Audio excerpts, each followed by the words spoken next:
Hello, Kamars.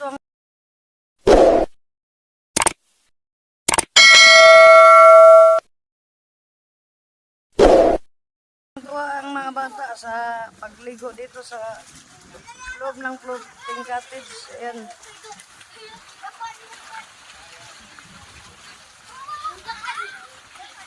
Ayan, safety siya ang mga bata pag dito naliligo.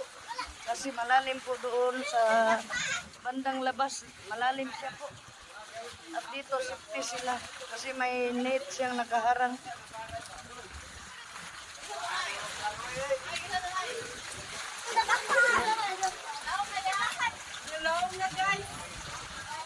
Malalim na ngayon ang dagat dahil high tide na ngayon.